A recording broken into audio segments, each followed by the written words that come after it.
First up, John Warner with the Waco Tribune Herald. Hey, Scott, congratulations. Thank you, sir. Your feelings on going to Fort Worth. This is the closest regional Baylor's ever had, and then just the East region in general. Well, really excited about Fort Worth, and the guys worked really hard to make that happen. Getting a number 1 seed 2 years in a row, and then with the COVID year, we were set to be a number 1 seed. So that had been 3 times in a row, and that's really rare air. There's only 3 teams that have done that since 2010. So a great accomplishment for what the guys have worked hard to achieve. And the perks of that are playing in Fort Worth. So excited about that. East Regional, no matter what regional you look at, no matter what game you look at, you're like, man, that's a tough game. And there's a reason. There's a lot of parity in college basketball. They call it March Madness for a reason. Sometimes you look at the numbers and 116, 215, 314 look like a big difference when us coaches know there's really not that big a difference. So survive in advance. You better be ready to go. Otherwise, you're going home. Next question from Kendall Cott with Sic'Em 365. Scott, any update on kind of how Kendall's been since the tournament, and what's LJ's status or anything else you can share about him coming into the next week? Yeah, Kendall is he's a quick healer. He's doing fine. LJ, we'll see how things go during this week, and then know more obviously toward the end. Next question from Stephen Hawkins of the Associated Press. Scott, one of the things you talked about before the Big 12 tournament is you got a bunch of young guys that have played a lot of Big 12 basketball, but they hadn't really been in games like that tournament. Yeah. Obviously, you didn't get but that one game. Is that a concern, or how much do you think you can make them learn from that? Well, I think first and foremost, anytime you lose, it's a chance to hit the reset button. Refocuses everyone. Nobody likes the feeling of losing, and from that, you're going to get the players are going to practice harder. Coaches will be more dialed in, and I think we'll be ready to put a best foot forward come tournament time. At the same time, you know that you might play well, and it doesn't mean you're going to advance. So we'll just try to, what we say, always control what we can control and make sure that we're putting our best foot forward. But we're coming off of winning 5 in a row and winning back-to-back conference championships. You never like losing, but after the loss, it did give us a chance to rest, and it gave us a chance to reset, refocus, and hopefully that pays off for us. Did you guys take the last couple of days off, or how did you kind of use this time? Yeah, last year was different. We had 3 weeks off with the COVID pause, so we really needed practice time this year because we're so banged up and such a short rotation. We really needed rest and recovery. And so each and every year, each and every team's a different situation. Our guys got a chance to see what it's like playing in tournaments and experience what it's like playing in the Big 12 and the best conference in the country. And at the same time, it's a different feeling when I think Iowa State was great for us because you learned how to play with a lot of pressure trying to win a conference championship. And then the Big 12 tournament will be a learning experience that hopefully will benefit us too. All right, Scott, thanks. Thank you. Next question from Curtis Quillen with KCEN TV in Waco. Hey, Scott, when you look at your little 4-team pod, I know you haven't had a chance to break down film on anybody yet with the selection show just ending, but when you see Norfolk State, North Carolina, Marquette, what are your surface level thoughts on that pod? Well, again, I think every time in the NCAA tournament, you look at your pod and you're like, man, we got a really tough pod. So I think no matter where you're at, you probably say the exact same thing. But Norfolk State is a team that's had tournament success before. I remember when they were a 15 seed and beat Missouri in the tournament. And I believe in 2019 in the NIT, they beat Alabama. So, I mean, this is a team that's had postseason success. They've had a history of winning and doing well, especially the last 9 years. So with us, you gotta focus on the first game. And if you don't, you don't get a chance to look at the others. Obviously, North Carolina has great tradition, and Shaka's done an unbelievable job with Marquette this year, and we're very familiar with him. Next question from Eric Kelly with KTB TV in Waco. Coach, you talked about playing in some of those earlier tournaments, especially this season. What's the biggest thing that, you find as something where that is helpful from one tournament to another? Well, I think those early season tournaments are so valuable in multiple ways. One, your teams really haven't been on the road together. They haven't experienced that bonding and chemistry together. They get a chance to do that in a different environment outside of their element. And obviously, when you're playing in tournaments with 7 other teams, you really rely more on each other, and you stick together and you grow closer together. Toward the end of the year, it's the same thing, although now you've already spent time together. So it allows you to kind of refocus, reset, regroup, and know this is the last hurrah. And if you like being with one another and you want to keep playing for one another, you got a chance to survive. If you don't, if you're tired of each other, you're probably going home. Next question from Jerry Hill, Baylor Insider.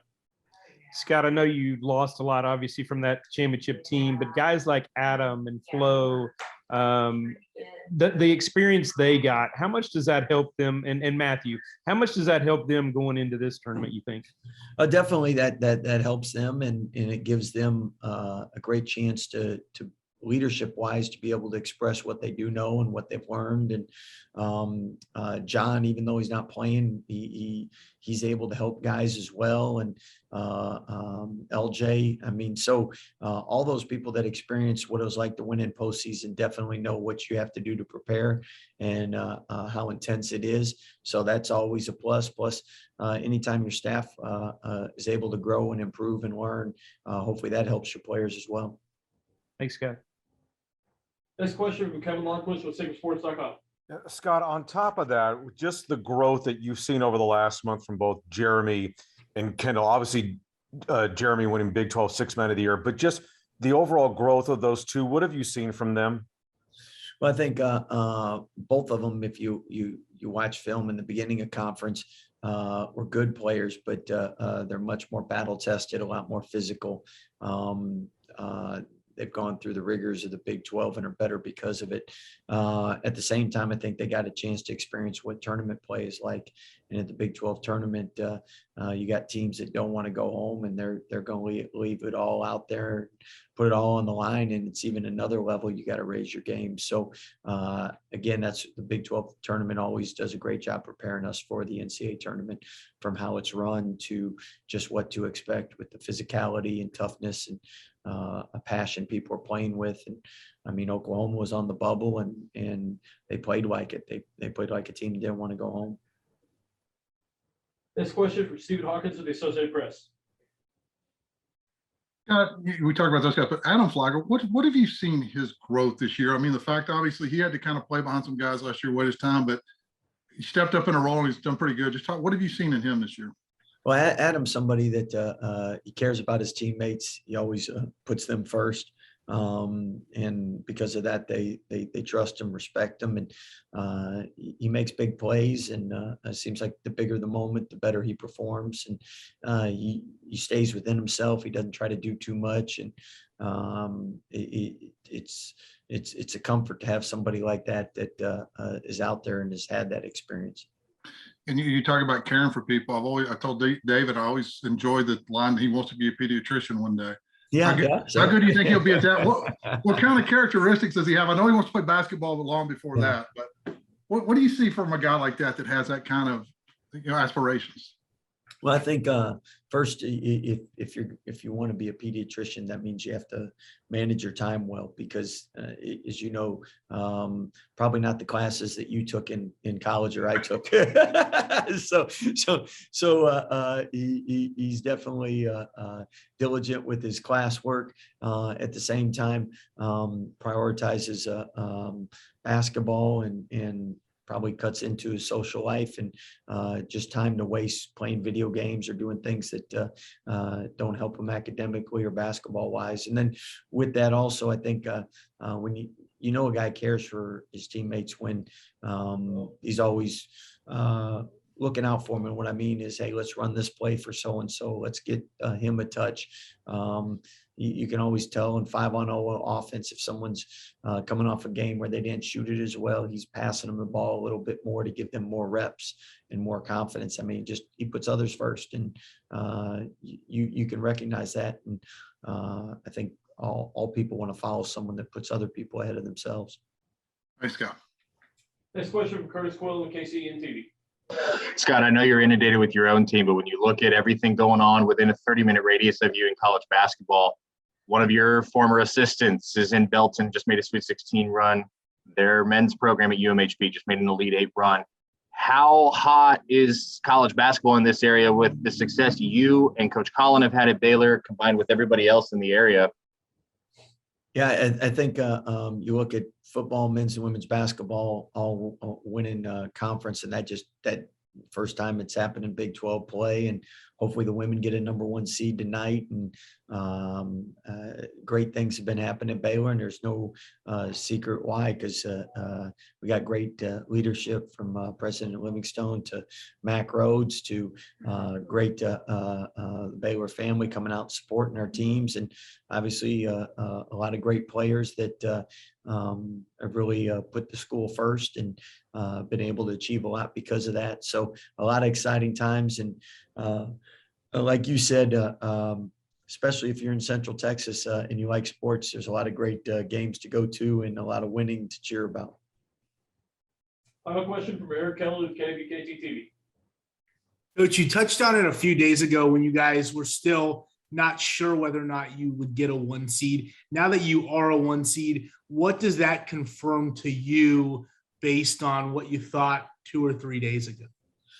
Well, I'm first of all, probably a couple teams had to lose to help with that, and we couldn't control our own destiny. And you always like to do that rather than having to rely on other teams. But at the same time, I think you take a step back and say, to be a #1 seed, would be 3 years in a row. That's pretty impressive. So that means the guys have really done a great job in putting the program first. And now it's the best month of the year, and it's a time to put your best foot forward.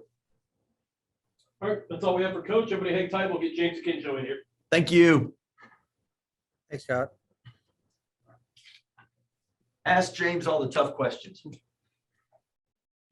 Thanks. All right, we got James Akinjo ready to go. Questions for him, use the raise hand function. First up, John Warner with the Waker Tribune Herald. James, what does this mean to you to earn a #1 seed for this team? It means a lot. I think most importantly, we get to play the first couple games closer to where we at. So I think we're gonna have a lot of fan support and feel more comfortable and have to travel less and take care of business. Next question from Kendall Kaut with Sic'Em 365. James, it'll be your first time playing in the NCAA tournament. What are you looking forward to the most about that experience? Man, I'm just looking forward to having fun. I'm looking forward to playing in a crazy atmosphere and competing at a high level. Next question from Eric Kelly with KBKT TV. James, just with this team and getting a #1 seed, obviously you have to do something with it, but accomplishing that, what does that confirm to you or tell you about this team? I think it tells what the whole world already know. We're still really good. We're still really dangerous, even though we suffered a lot of injuries this year. I think that, we're still one of the best teams in the country. So to have this #1 seed is a testament to how hard our guys have worked and, how well our coaches have come and executed game plans throughout the year. Next question from Curtis Quill with KCEN TV. James, to get to this point, #1 seed, you mentioned that you guys feel like it states that you guys are really dangerous, but on the inverse, what's the message like in the locker room? What's the expectation in the locker room to be able to get that, and you guys trying to make a run, get to Philly, potentially New Orleans? We got to just reset and just get ready to take it one game at a time. You can't win the whole thing in one day. We know that. So we got to just, have some great practices coming up and just be ready to go. Next question from Eric Kelly with KBKT TV. I guess I'll just continue Steven's question there. Just for you guys, obviously, what was the biggest thing that you got out of having a couple of days off? Obviously, with you guys being shorthanded, I assumed a little bit of rest helped a little bit. I think that's the most important, our rest. We got a lot of guys that's banged up right now, and we got a lot of guys that's kind of going through the grudges of a long season. So I think the rest and the chance to reset is what we gained the most from having a couple of days off. Next question from Andrew Minor. Yeah, James, I was curious what type of conversations you've had with Adam Flagler. He was a really key member of the championship team last year. Just any advice that he's given to you about the tournament play? We talked about it a little bit, but I think it's the same going in. His role is a lot different than it was last year. I think obviously he got a bigger role than he had last year, so it's kind of new for him being in this type of role heading into the tournament. So we know what's expected of us. We know what we got to do to win, and I think we know how to win, and that's what we got to do. I have a question for James from Kevin Lonnquist of Sic'EmSports.com. Yeah, James, you've been through 3 big conferences between the Big East, the Pac-12, and now the Big 12. What did you get from this experience in the Big 12 that you think could make a difference for you going into the tournament and hopefully for yourselves making a deep run? Well, I think every win in the Big 12 is a tournament win. So we obviously feel like we know how to win in the tournament. We've been in close games, we've been in grudge matches, and I think just the physicality that the Big 12 plays with, I think that's going to carry over into the tournament. We compete at a high level every night in the Big 12, and you don't know what you're going to get from these different teams that we're playing against. So I think that the physicality, the defense, and just the learning how to win close games is what we going to pick up. First up, John Morgan with the Waco Tribune Herald. Flo, coming off that national championship run last year, how is that going to help you guys, just getting through this tournament, knowing what to expect? We have a few guys, from the last year's group, who have experience, and obviously we also have a lot of young guys. But with me, Matt, and Adam, and John, all the guys from last year, and just basically put the new guys in a better perspective and helping them out, in certain situations. And as far as how big of a position we're in to be number 1 seed, and also just how much work we gotta put, because obviously we're very much undermined by a lot of people, but we just gotta show them we can stick together and make a deep run in this tournament. Next question from Stephen Hawkins of the Associated Press.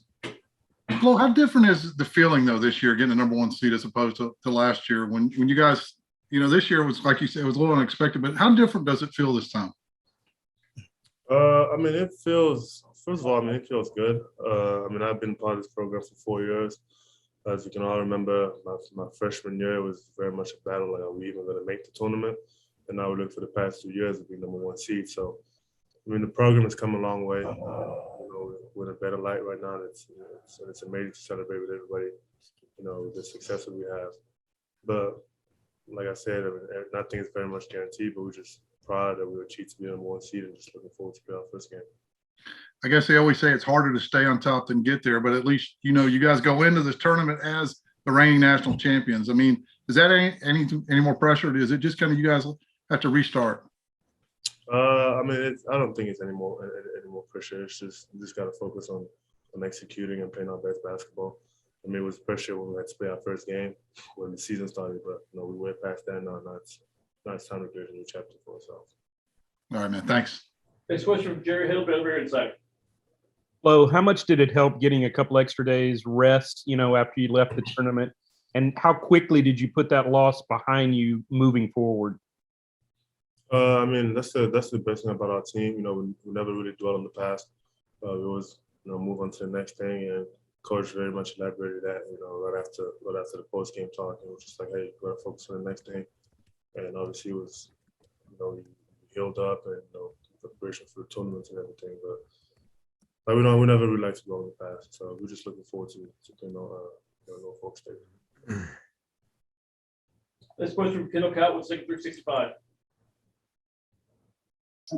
Flo, you've done a good job staying out of foul trouble since John got hurt. Have you done anything kind of consciously on the defensive end to make sure you're not getting into foul trouble since he's been out? I've been working with the coaching staff and just pointing out in key areas to where I can stay out of foul troubles, but without, we're still being very much impactful to the game. My physical presence, especially on the defensive side, and also on the defensive side and offensive rebounding. I've always been aggressive, but with John being out, I got to be more cautious about being in certain areas, where you can easily pick up easy quick fouls. So, but I feel like I've done a great job in that. Also, just trusting the coaching staff and reviewing the film and all that stuff. This question from Eric Kelly with KTTV. Well, how nice is it to have, at least for those first two games, kind of a short drive close by and everything that goes into having that kind of close tournament game? And it's exciting. I mean, when you get to play in Texas, you get to play in your home state. It's definitely good. I mean, I'm even more excited because it's going to be the first time my parents can actually come to the game and watch me play college basketball. So ain't no better feeling than that. This question from Curtis Quill, KCNT. Flo, as one of the guys who was on the team that won a national title last year, what would another chance to make a run in March mean to you guys? It would mean a lot. It would mean a lot. But, I mean, when we started the season, it was very much a highlight of us, to go back to back. And, I mean, the goal is still very much available, but we just got to focus on each step at a time, which is obviously the first game. And we can't, get ahead of ourselves and, think about all the way to the Final Four, but just thinking about one game at a time. This question from Andrew Miner. Yeah, Flo, you guys, before the national championship game last year, you learned that Gonzaga got champagne and you guys really came out with a chip on your shoulder. And despite being the #1 seed now, there's a lot of talk about other teams in the brackets from whatever region. Just curious what you and the team are doing to stay motivated and play with that same intensity for this tournament moving forward. I mean, I'm just very much proud of the guys. I mean, our guys are just natural competitors. We always have that winning mindset. Even the new guys coming in, from being in their respective school and, competing at a high level. So they kind of still brought that same attitude to this program. And there's one thing about the guys that you can never, undermine that ability to go out there and play hard. So I just feel like we have natural winners. And when you have a bunch of guys like that in the team, it's good. It fuels us to, to go out there and perform to the highest of our ability. This question from David Spoke with 6365 Radio. Flo, what have you learned about yourself, but also your teammates as you have had to go through this grind of depth and injuries and been resilient as you've been? And I've learned a lot about myself. One of the biggest things I learned is just my ability to be a leader on this team. And this has basically been the works upon, just being here for so long, and also, looking at all the predecessors who were in the past, from Freddie, from Mark, from Davion, all the guys, even came all the way back to my freshman year with King McClure and Jake Lindsey. Now I've been blessed, to be a part of different teams and also just have an opportunity to just learn a lot from them. And I've learned a lot to just, from the stuff done on the court and even just being a better leader off the court, helping the guys, fill up in different roles and stuff. So I just feel like I've grown a lot. I mean, it's 4 years is a long time. So, yeah. Final question for Flo from Curtis Quillen with KCNTV in Waco. Flo, I was just looking to clarify. I know you mentioned your parents would be able to watch you play college basketball for the first time. Was that your sister came to a game a couple of weeks ago? Was it just her, and this is the first time your parents will get to see you in college? Yes, very much. I mean, so my sister, that was the first time seeing me play. It's similarly going to be the same thing with my parents. The last time my parents actually saw me play was senior night back in high school. And ever since then, they've just watched highlights here and there of seeing me in college, but it's actually going to be the first time they would be in attendance and watch me play an actual college game. How emotional, how special is that for you?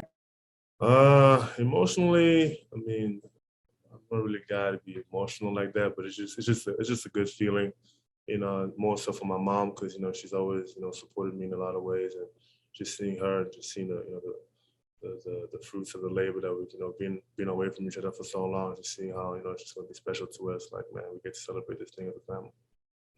First up, John Warner with the Waco Tribune Herald. Matt, how do you feel like last year's national championship run is going to help you guys as far as the confidence you might have coming in? We just won't have the paper ceiling, and we just know that we've been here before, and we have some guys that won't be afraid of the moment. Like, I don't know, it'll be pretty much the same. Like, at the end of the day, we're just playing basketball. This question from Kendall Cott with 6365. Matt, two-parter. Is there anything a little bit different knowing, hey, this could be the last game in your Baylor career? And then did you all get a chance to talk about Jimmy Fallon with that song with the coaches? Yeah, the Jimmy Fallon thing was hilarious. Everybody keeps saying John Jacobs. But this being my last game, yeah, but like I'm gonna be honest, like I play really hard every game. So like my goal coming into this year was to win Defensive Player of the Year, and I didn't end up getting that, but like I feel like I put together a good resume, put myself in a position to be that, and that's really just effort. So yeah, I mean it definitely like makes me maybe like a little nostalgic to think it might be my last game, but I'm gonna play it just as hard as I always do. Next question for Eric Kelly with KBKT TV. Matt, a lot of the talk coming into the season was, losing a lot from that national championship team. Now, months later, and you guys are a number 1 seed once again. What did that prove or show, or what does that represent to you? Well, for myself, I actually said this to the team. The coach was like asking what we thought it meant to win the Big 12 championship, and I just said like, coming out of high school, I was kind of labeled as like talented but not a winner, and it just feels good to be able to like prove it to myself that I don't know, like I'm gritty and I can help my team win when I'm playing a lot of minutes, stuff like that. Just kind of it feels good. Next question from Andrew Miner. Yeah, Matt, what are you looking forward to this year about the tournament? Whereas last year you guys were confined to the bubble in Indianapolis, and this year you can travel to different cities just depending on how far you go. And what are you advising your teammates on how to make sure you put distractions aside with this increase new element? Well, I mean, everybody on my team is like conducts themselves like pros, and a lot of them are about to be pros. So there's nothing really I need to tell them. It's their career in their hands, and I know they want to win. So, we trust them to take care of themselves. And, yeah, I mean, we're a team that just, has a goal in mind, and I think we're gonna do our best to take care of it. Next question from Eric Kelly with KBKT TV. Off of that travel question now, Matt, what's the cool part about being able to play so close and keep it in the state of Texas for the first 2 rounds? Yeah, we're excited to have fans just cheering us on, that energy. It really it's something we were missing last year. Like we won the championship, but in some ways it didn't feel quite like we won the championship because the crowd wasn't going crazy. It didn't feel as high pressure. I mean, it definitely felt like, March Madness, but it just wasn't like, you just don't feel that same energy. So we're super excited to have fans back and also to have it in Texas. We know we're gonna have a lot of support, so it'll be fun. Final question from Kevin Logquist with Sic'EmSports.com. Matt, I asked Scott this earlier, but the growth that you've seen from playing on the floor with Kendall and Jeremy over the last month, how have you seen their games change, evolve, grow, that sort of thing? Yeah, well, they both came in so elite. So I think they've just been working steadily all year. I think they're more comfortable. But they've had the talent since the day they stepped on campus. So I think it's really just they know what they need to do, like their exact role of what they want to do. So it's just been fun playing with these guys all year.